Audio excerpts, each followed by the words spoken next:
পরিচয় নাও, মুমিনদের গুণ জেনে নাও। এই মুমিনরা বাজে কাজ বাজে কথা থেকে তারা দূরে থাকে। বলে বাজে কাজ করা না, বাজে কাজ করা দূরের কথা, বরং মুমিনের দল বাজে কাজ বাজে কথা থেকে তারা দূরে থাকি। একটু দিল যদি পরিষ্কার হয়, একটা জবানও বন্ধ রাখবেন না, ঈমানের আওয়াজ দিয়ে বলবেন আমরা আলোর পথ, নূরের পথ, জান্নাতের পথ। বলেন আমরা এই জান্নাতের পথের পথিক হতে চাই কি চাই না? আল্লাহ বলেন আল্লাহু ওয়ালিয়ুল্লাযীনা আমানু ইউখরিজুহুম মিনাজ যুলুমাতি ইলান নূর ওয়াল্লাযীনা কাফারু আউলিয়াউহুমুত তাগুত ইউখরিজুহুম মিনান নূরি ইলাজ যুলুমাত ইউখরিজুনাহুম মিনান নূরি ইলাজ যুলুমাত উলাইকা আসহাবুন নারি হুম ফিহা খালিদুন।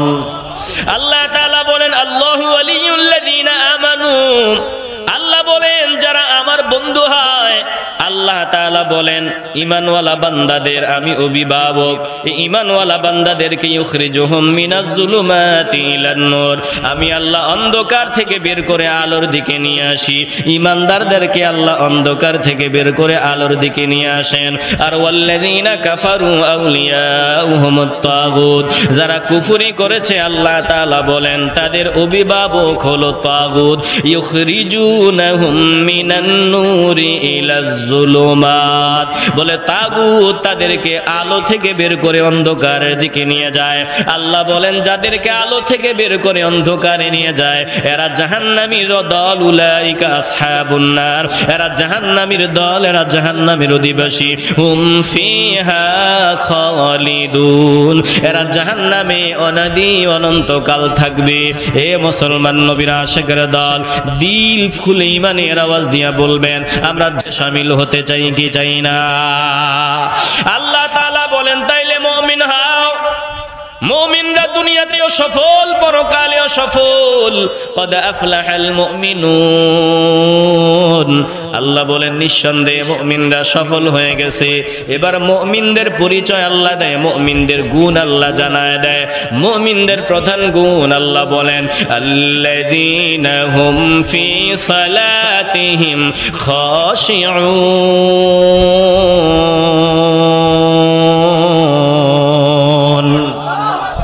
মুমিনরা আমার ভয় অন্তরে নিয়া নামাজ আদায় করে। মুমিনদের প্রধান গুণ হলো ঈমানের পর এরা ভয় নিয়া, আমার ভয় অন্তরে নিয়া সালাত আদায় করে। একটু দিল দিয়ে অনুধাবন করেন, নামাজি বান্দার অভাব নাই, নামাজি বান্দার জমিনে অভাব নাই, কিন্তু আল্লাহর ভয় অন্তরে নিয়া নামাজ পড়নেওয়ালা বান্দার বড় অভাব। কোন বান্দা আল্লাহকে ভয় করে সালাত আদায় করে আর কোন বান্দার সালাতে আল্লাহর ভয় নাই, এটা বাহ্যিক কিছু অবস্থা দেখলেও বোঝা যায়। কারণ নামাজি বান্দার নামাজ চিন্তাই করে শয়তান নিয়ে যায়। বান্দা তো সালাত আদায় করে আমার আল্লাহর জন্য, আল্লাহকে খুশি করার জন্য বান্দা নামাজে দাঁড়ায়। যেই মাত্র বান্দা এই নামাজ থেকে একটু ডানে নজর দেয়, বামে নজর দেয়, উপরে নজর দেয়, সাথে সাথে তার নামাজটা শয়তান চিন্তাই করে নিয়ে নেয়। আর আল্লাহ যে বান্দার দিকে মায়ার নজর দিয়া রাখছেন, বান্দা আল্লাহর থেকে দৃষ্টিটা ভিন্ন দিকে ফিরাইতে দেরি হয়, আমার আল্লাহ নামাজি বান্দার থেকে দৃষ্টি ফিরা নিতে দেরি হয় না। যখন আমার আল্লাহ নামাজি বান্দার থেকে মায়ার নজর উঠায় নেয়, তখন এই নামাজটা শয়তান চিন্তাই করে নিয়ে নেয়। জোরে কন্যা নাউযুবিল্লাহ। একটা জবানও বন্ধ রাখবেন না, দিল থেকে ঈমানের আওয়াজ দিয়া বলবেন আমরা নামাজে আল্লাহর ভয় নিয়া, আল্লাহর ভয় অন্তরে নিয়ে আমরা মনোযোগী হয়ে সালাত আদায় করতে চাই কি চাই না? আল্লাহ বলেন কাদ আফলাহাল মুমিনুন আল্লাযীনা والذين هم في صلاتهم خاشعون নিঃসন্দেহে মুমিনরা সফল কাম মুমিনদের দল যারা তারা সফল হয়ে গেছে এবার মুমিনদের গুণ আল্লাহ এক নাম্বার গুণ জানায় দেয় বলে তারা নিজেদের নামাজে বিনয়ী তারা আল্লাহর ভয় অন্তরে নিয়ে নামাজ পড়ে আল্লাহ বলেন তারা আমাকে ভয় করে সালাত আদায় করে জোরে কোন সুবহানাল্লাহ এরপরে আল্লাহ বলেন ওয়াল্লাযীনা হুম আনিল লাগwi মুরিদুন চাইলে অনেক কথা বলা যায় সংক্ষেপে বলে দিচ্ছি আল্লাহ বলেন মুমিনদের পরিচয় নাও মুমিনদের গুণ জেনে নাও এই মুমিনরা বাজে কাজ বাজে কথা থেকে তারা দূরে থাকে বলে বাজে কাজ করা না বাজে কাজ করা দূরের কথা বরং মুমিনের দল বাজে কাজ বাজে কথা থেকে তারা দূরে থাকে ওয়াল্লাযীনা হুম আনিল লাগwi মুরিদুন মুমিনরা বাজে কাজ বাজে কথা থেকে তারা দূরে অবস্থান করে এ মুসলমান নবীর আশিকের দল বল বান্দা ফজরের নামাজ আদায় করলো এবার ওই হোটেলে গেল চায়ের দোকানে গেল বান্দা সালাত আদায় করলো ঘুম থেকে জাগ্রত হলো এবার ফজরের পর হাঁটতে হাঁটতে দোকানে গিয়া চায়ের চা খাইতেছে চা পান করতেছে আর দুনিয়ার যত আবল তাবল কথা সব বলা শুরু করে দিয়েছে বলেন এটা কি নামাজি বান্দার কাজ আসতে বলবেন না একটু আওয়াজ দিয়া বলবেন এটা নামাজি বান্দার কাজ বিরক্ত হইতেছেন নাকি মুমিনরা বাজে কাজ করবে না বাজে কথা বলবে না আল্লাহ তাআলা বলেন যারা মুমিন এরা বাজে কাজ বাজে কথা থেকে দূরে থাকবে একটা জবানও বন্ধ রাখবেন না দিল থেকে ঈমানের আওয়াজ দিয়ে বলবেন আমরা বাজে কাজ বাজে জিনিস থেকে দূরে অবস্থান নিতে চাই কি চাই না আল্লাহ বলেন ওয়াল্লাযীনা হুম লিয-যাকাতি ফাঈলুন আর মুমিন বান্দা যারা তারা আল্লাহ তাআলা বলেন মুমিন বান্দারা তাদের এমন মুমিন বান্দাদের অবস্থা এমন হয় ওয়াল্লাযীনা হুম আল্লাহ বলে তারা মুমিন হলো তারা লিয-যাকাতি ফাঈলুন আল্লাহ বলেন যারা ওই যে নিজেদের সম্পদের পবিত্রতা অর্জন করে নেয় নিজেদের দিলের পবিত্রতা অর্জন করে নেয় আল্লাহ তাআলা বলেন সার্বিক পবিত্রতা অর্জন করে নেয় মুমিন বান্দাদের এটা অন্যতম একটা গুণ জোরে কোন সুবহানাল্লাহ এরা সম্পদের যে অকল্যাণ আছে যাকাত আদায়ের মাধ্যমে সম্পদকে পবিত্র করে নেয় আবার নিজের দিলের ভিতরে যে গুনাহের ময়লা আছে খাঁটি তওবার মাধ্যমে দিলের গুনাহের ময়লাও পরিষ্কার পরিশুদ্ধ করে নেয় আল্লাহ বলে তারা সার্বিক পবিত্রতা অবলম্বনকারী তারা সার্বিক পরিশুদ্ধ করে নেয় সব কিছুতে তারা পবিত্রতা অবলম্বনকারী হয় একটু হৃদয় দিয়ে উপলব্ধি করে নেন মুমিন বান্দাদের বহু গুণ পুরা কোরআন শরীফে মুমিন বান্দাদের গুণাবলীর শেষ নাই তবে আমি প্রথমেই আলোচনার শুরুতে বলেছিলাম যত ভালো কাজ সব হলো মুমিনদের গুণাবলী যত মন্দ কাজ সব হলো এগুলো শয়তানি কাজ একটা জবানও বন্ধ রাখবেন না বলেন বাপ মার সাথে ভালো আচরণ করা মুমিনদের কাজ বলে কথা বলার সময় সুন্দর ভাষায় কথা বলা মুমিনদের কাজ সালাম দেওয়া মুমিনদের কাজ বলে নবীর সুন্নাত অনুযায়ী চলা মুমিনদের কাজ দান সদকা করা মুমিনদের কাজ দান দিনের পথে খরচ করা মুমিনদের কাজ যত ভালো কাজ সব মুমিনদের কাজ একটু দিল থেকে ঈমানের আওয়াজ দিয়ে বলবেন আমরা ভালো মন্দ উপলব্ধি করে মুমিনদের গুণাবলী অর্জন করে নিতে চাই কি চাই না প্রিয় ভাইরা ঈমানওয়ালা বান্দার একটু বুঝে শুনে উত্তর দিবেন আমি আলোচনা লম্বা করলাম না গুছায় নিলাম বুঝে শুনে উত্তর দিবেন ঈমানওয়ালা বান্দার কাছে সবথেকে দামি কি জিনিস কথা কয় না একজন ঈমানদারের কাছে সবথেকে দামি কি জিনিস আওয়াজটা তো ছোট হলো কেন একটু বুলন্দ স্বরেই তো শেষ করে দিচ্ছি বলেন একজন ঈমানদারের কাছে সবথেকে দামি কি আর একটু আওয়াজ লাগবে জবান খুলে বলেন সবথেকে দামি কি ঈমান ঈমানওয়ালার কাছে ঈমানের চাইতে দামি আর কিছু হতে পারে বলেন তো আমার কাছে মা দামি না ঈমান দামি কথা কয় না যদি অবস্থা এমন হয় আমি আমার মায়ের কথা মানতে গেলে ঈমান হারা হতে হবে এই অবস্থায় আমার কাছে মায়ের কথা দামি না ঈমান দামি বুঝে শুনে জবাব দিবেন। আমার কাছে প্রধানমন্ত্রীর কথা দামি না আমার ঈমান দামি? আমার কাছে দল দামি না ঈমান দামি? আমার কাছে দেশ দামি না ঈমান দামি? বলে সব কিছুর ঊর্ধ্বে ঈমান। ঈমানের অনুকূলে যা আছে সব আমার কাছে দামি, ঈমান বিরোধী যা হবে সব কিছুকে আমি লাথি মারি। জোরে কোন ঠিক কিনা?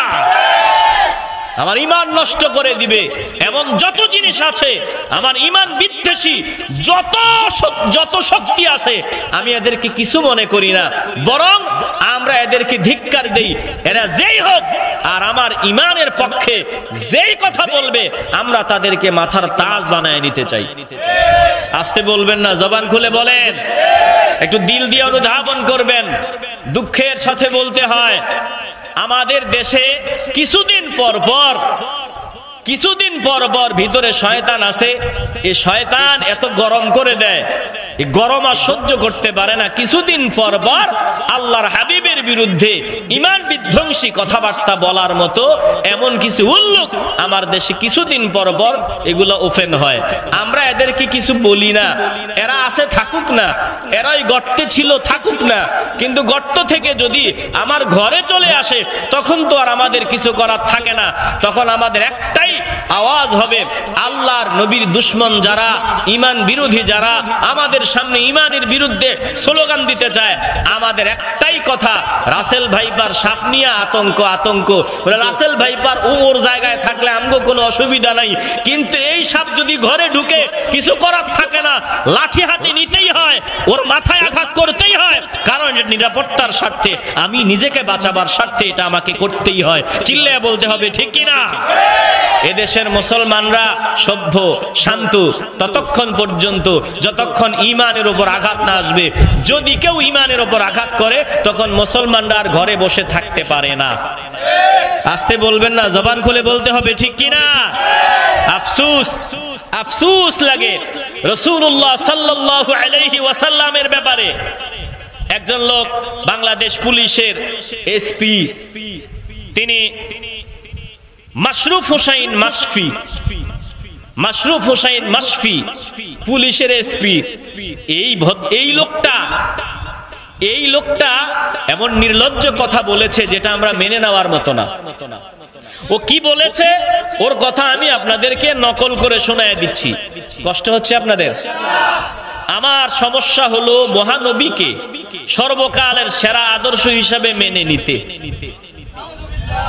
এই পুলিশের এসপি বলতেছে, আমার সমস্যা হলো মহানবীকে সর্বকালের সেরা আদর্শ হিসাবে মেনে নিতে।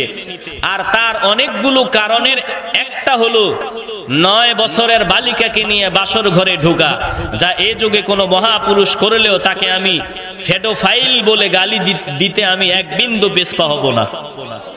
একটু আওয়াজ দিয়ে বলেন না নাউজুবিল্লাহ। কত বড় বেয়াদব এই লোকটা।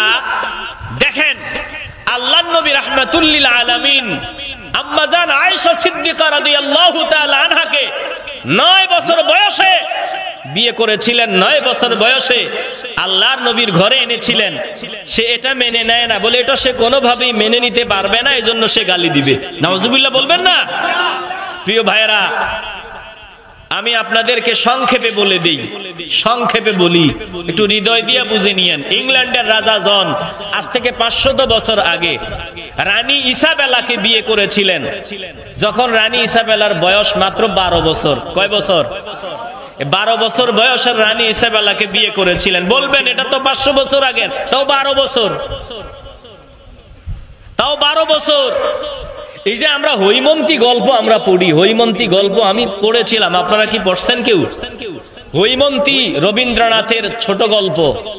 এই হৈমন্তী গল্পটা একটু পড়লেন ভালো করে, নেটে চার্জ দিয়া পড়লেন। হৈমন্তী গল্প পড়লে এটা তো বেশি দিনের না, রবীন্দ্রনাথের যুগের কথা। হৈমন্তী গল্পটা এটা পড়লে বুঝবেন যে তদানীন্তন সময়, এই তো সেদিনের কথা। মেয়েদের বিয়ে হতো 8 থেকে 11 বছরের মধ্যে।